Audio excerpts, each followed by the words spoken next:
Hello friends, कैसे हैं आप लोग। आई होप आप सब बढ़िया होंगे। तो चलिए आज हम इस चैप्टर 3 को और थोड़ा डिटेल में डिस्कस करते हैं। देखिए अभी तक हमने पढ़ रखा है कि जो pair of linear equation two variable है उसकी जनरल फॉर्म होती है हमारे पास a1x plus b1y plus c1 equals to 0 और a2x plus b2y plus c2 equals to 0। ये अभी तक हम लोग पढ़ चुके हैं और हमने ये भी देखा था a1 a2 b1 b2 c1 c2 होते क्या है और इसका क्या रोल है। आज हम देखते हैं सॉल्यूशन के बारे में कि आखिर सॉल्यूशन होता क्या है और इस इक्वेशन के टर्म्स में सॉल्यूशन का क्या मतलब होता है। तो सॉल्यूशन का मतलब यही होता है कि एक्स और वाई की वैल्यू को डिटरमाइन करना जो कि उस पर्टिकुलर इक्वेशन को सेटिस्फाई करती है, वही हमारा सॉल्यूशन होता है। ठीक है, हम कह सकते हैं कि सॉल्यूशन क्या होता है, अ वैल्यूज ऑफ वेरिएबल जो कि हमारे पास यहाँ जनरली एक्स और वाई होते हैं, satisfying the given system of equations simultaneously.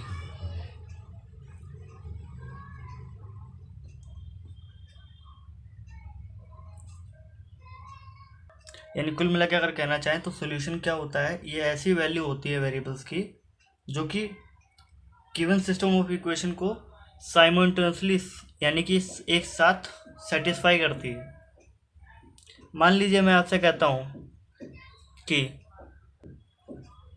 x plus Y equal to 3 equation 1 और दूसरी हमारे पास इक्वेशन है मान लीजिए 3x माइनस का 2y इक्वल्स टू 4 है और मैं आपसे कह देता हूँ कि ये equation number 2 this both equations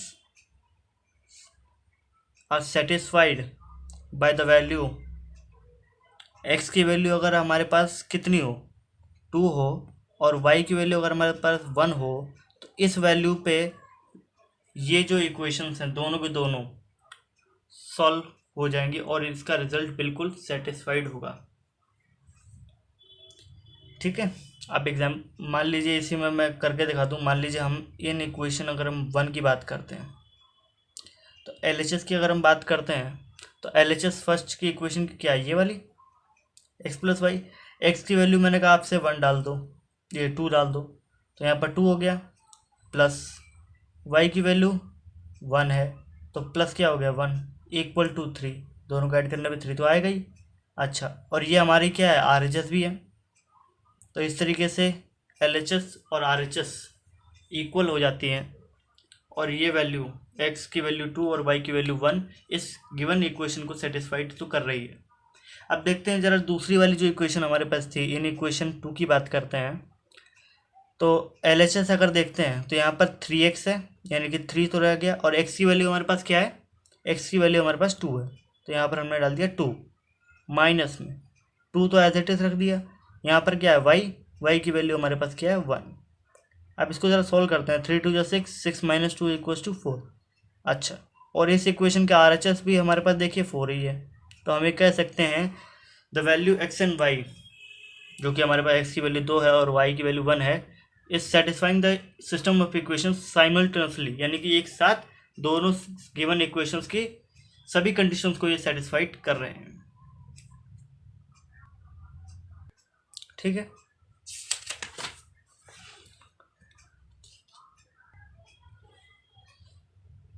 तो इसी के साथ हमने अभी तक यही देखा कि सॉल्यूशन बेसिकली होता क्या है इस इक्वेशंस के टर्म्स के लिए।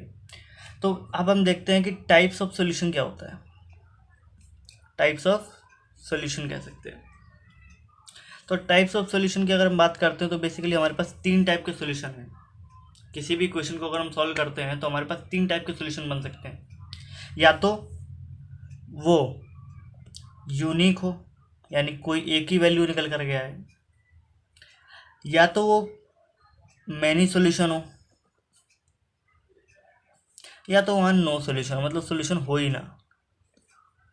ठीक है, अब एक एक करके इन तीनों को समझने की कोशिश करते हैं। देखिए, इसके लिए जो हम कंडीशन यूज़ करते हैं, इसके लिए अगर यूनिक सॉल्यूशन की अगर हम कंडीशन की बात करते हैं तो कंडीशन हमारे पास ये होती है कि यहाँ पर A1/A2 का जो रेशियो है ये B1/B2 के रेशियो के बराबर नहीं होना चाहिए। ये यूनिक सॉल्यूशन की कंडीशन है। ठीक है, और अगर इनफाइनाइट मैनी सॉल्यूशन की बात करते हो, इनफाइनाइट मैनी सॉल्यूशन भी कहते हैं और मैनी सॉल्यूशन भी कहते हैं, यानी कि इसमें आपको एक से ज़्यादा सॉल्यूशन मिलते हैं और एक जैसे मिलते हैं। और इसके लिए इम्पोर्टेंट कंडीशन क्या है कि यहाँ पर जो रेशियो होता है A1/A2 का और B1/B2 का और C1/C2 का, ये सब बराबर होते हैं आपस में। और अगर हम नो सॉल्यूशन की बात करते हैं, तो इसके लिए बेसिकली हमारे पास कंडीशन जो होती है वो ये होती है कि A1/A2 का रेशियो B1/B2 के रेशियो के बराबर तो होता है, मगर ये C1/C2 के रेशियो के बराबर नहीं होता। ये 3 हमारे पास टाइप्स ऑफ सॉल्यूशन है और इसकी इंपॉर्टेंट कंडीशन है। अब देखिए, मैंने आपको कंडीशन तो बता दिया। अब कंडीशन के साथ ही मैं आपको एक चीज़ और यहाँ बता दूँ कि ग्राफिकली अगर आप इसको रिप्रेजेंट करना चाहते हो तो कैसे करोगे। देखिए, सबसे पहले आपने क्या करा है, कार्टेशियन प्लेन ले लिया। मैं रफ सा दिखा रहा हूँ अभी। ठीक है, ये मान लीजिए हमारे पास एक कार्टेशियन प्लेन है, यहाँ तक ही बना रहा हूँ इस फिगर के लिए। इसमें पहली लाइन हमारे पास ये है, ये सपोज L1 है, और ये वाली हमारे पास लाइन क्या है, L2। ठीक है, तो हम कह सकते हैं कि ये जो दोनों लाइंस हैं, ये दोनों लाइंस यूनिक सॉल्यूशन बनाएगी। अब यानी कि ये एक ही सॉल्यूशन देगी। मान लीजिए ये दोनों इस पूरे कोऑर्डिनेट प्लेन पर यहाँ इस पॉइंट पे पता ये इंटरसेक्ट कर रही हैं। इंटरसेक्ट जहाँ कर रही हैं वो इसकी क्या होगी, वैल्यू होगी इस पर्टिकुलर केस के लिए। अब देखिए जाएगा, अगर हम इसके लिए मैनी सॉल्यूशंस के लिए बात करते हैं तो सिंपली हमारे पास ये रहा, तो रहा हमारे पास कोऑर्डिनेट प्लेन।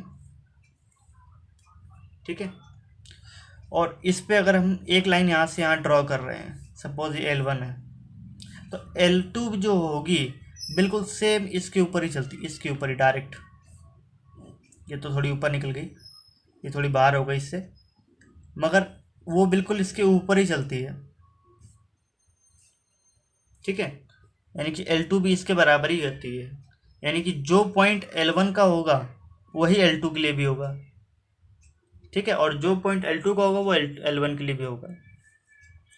ठीक है, अब इसके बाद थर्ड जो पैरेलल लाइन कंडीशंस आती हैं, वहाँ पर सिंपल सा केस यही है। देखिए, ग्राफिकली मैं आपको बना के दिखा रहा हूँ कि पैरेलल लाइंस के लिए मान लीजिए हमारे पास ये L1 लाइन है, दिस इज L1, और ये मान लीजिए हमारे पास क्या है, L2।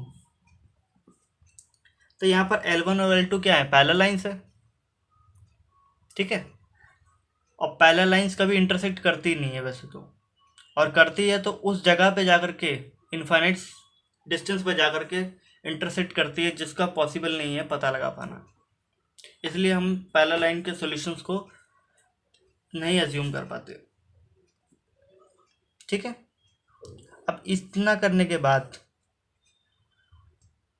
अब यहाँ पर इतना करने के बाद हमें एक चीज़ नज़र आ रही है कि ये लाइंस कैसी लग रही हैं आपको, एक दूसरे को काट रही हैं। तो क्या मैं इस लाइंस को इंटरसेक्टिंग कह सकता हूँ, intersecting lines are intersecting in nature कह सकते हैं।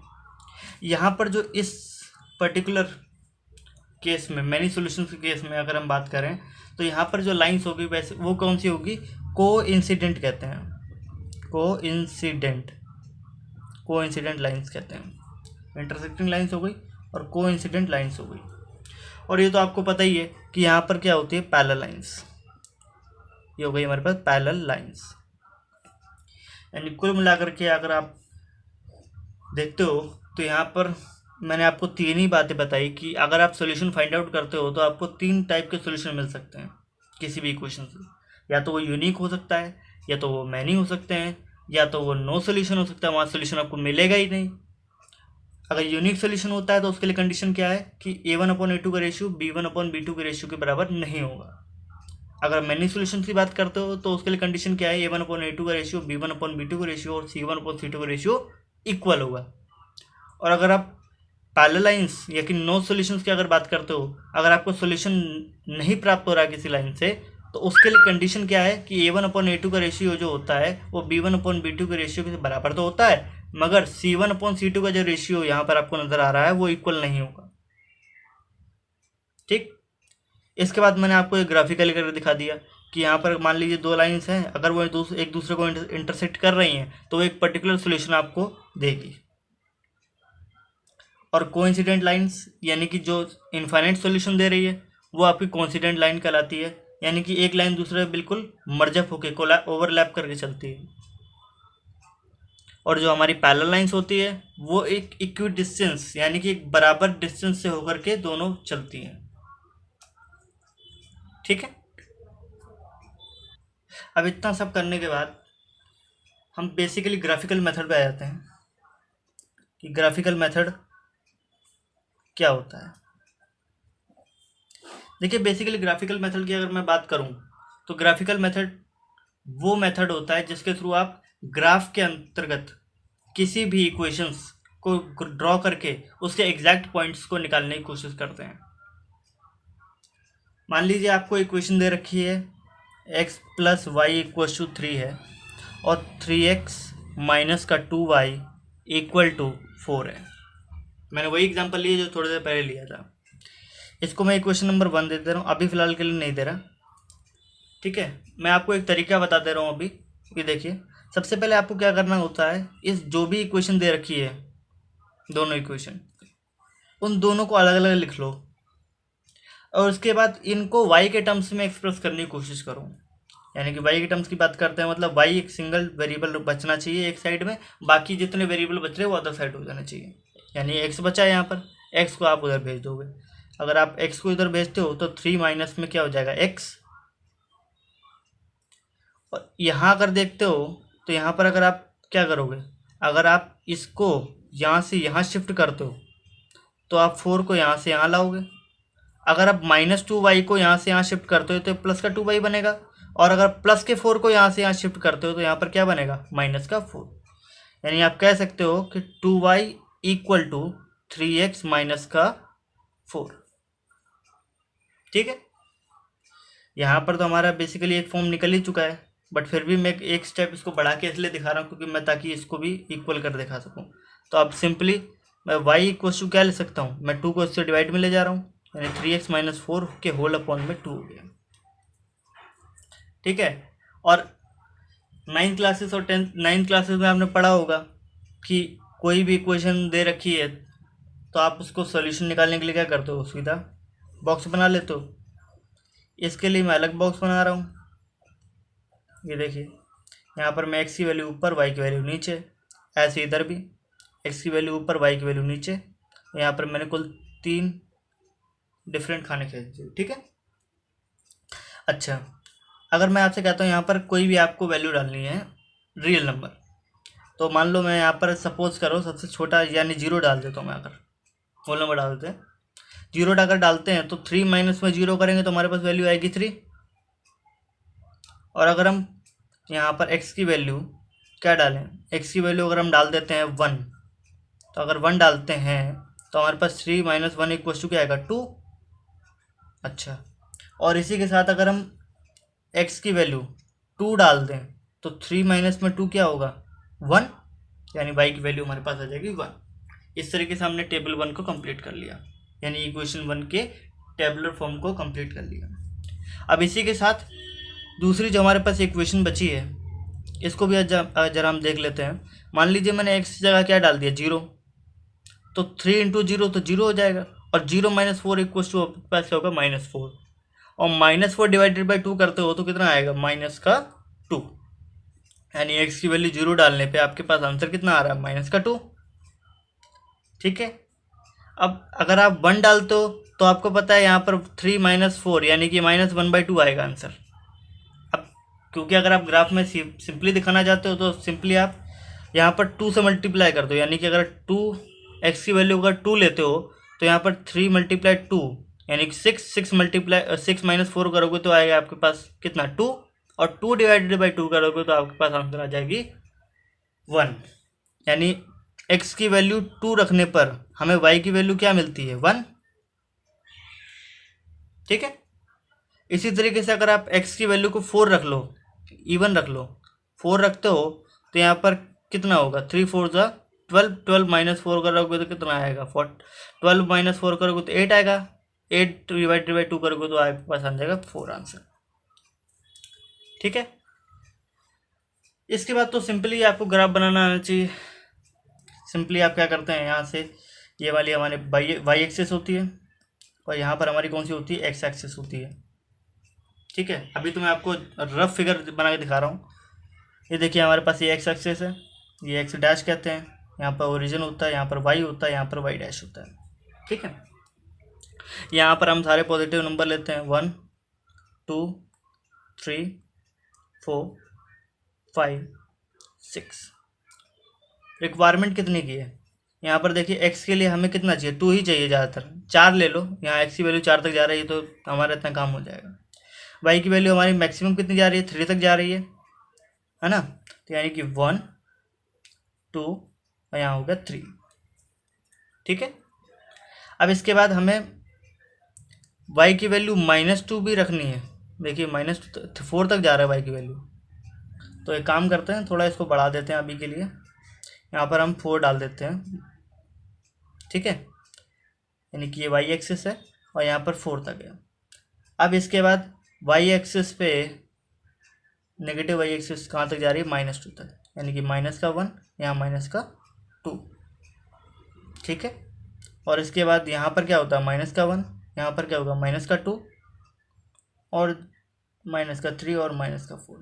क्या जाने की जरूरत नहीं है, इतना ही में काम हो जाएगा हमारा। अब इसके बाद सिंपली अगर हम देखते हैं यहाँ पर x की वैल्यू 0 पे y की वैल्यू कितनी है 3, x की वैल्यू 0 पे y की वैल्यू है 3, यानी एक तो पॉइंट हमारे पास ये बन के आता है। और x की वैल्यू 1 पे y की वैल्यू 2 है, x की वैल्यू 1 पे y की वैल्यू क्या है 2, यानी कि ये हमारे पास दूसरा पॉइंट हो गया। ठीक है। और y की x की वैल्यू 2 पे y की वैल्यू क्या है 1, यानी कि ये थर्ड पॉइंट हो गया। यानी कुल मिलाकर के एक लाइन जो होगी हमारी ऐसे जाएगी। ठीक है। एक लाइन हमारी ऐसे जाएगी। अब इसके बाद दूसरी लाइन जो हमारी है, x की वैल्यू 0 पे y की वैल्यू कितनी है -2, x की वैल्यू 0 पे y की वैल्यू है -2, ये हमारे पास पहला पॉइंट निकल के आ गया। और x की वैल्यू 2 पे y की वैल्यू कितनी है 1, x की वैल्यू 2 पे y की वैल्यू कितनी है 1, ये तो दूसरा पॉइंट हो गया, ये हमने पहले ही मार्क कर रखा है, उसमें भी हमारे पास यही था। ठीक है। इसके बाद क्या नाम है, इसके बाद सीधा x की वैल्यू 4 पे y की वैल्यू भी हमारे पास 4 आ रही है, तो 4 पे 4 कुल मिला के ऐसा कुछ बनेगा। तो अब एक काम करते हैं, इसको भी ज्वाइन कर लेते हैं।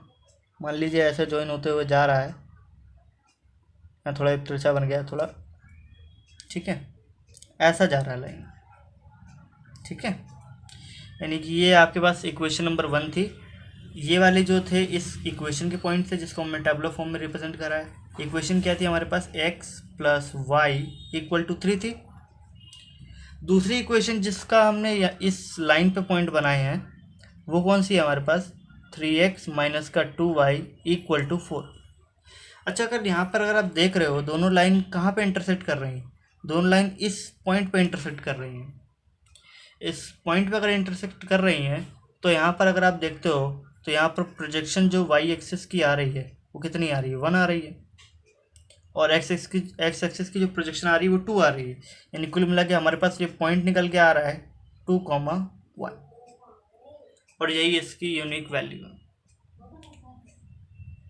आई होप अब आपको समझ में आ गया होगा कि इसका सिग्निफिकेंस क्या है। तो इसी के साथ आज इस लेक्चर को अभी यही समाप्त करते हैं। नेक्स्ट लेक्चर में हम एक्सरसाइज 3.1 और 3.2 को कंप्लीटली सॉल्व करने की कोशिश करेंगे। Thank you.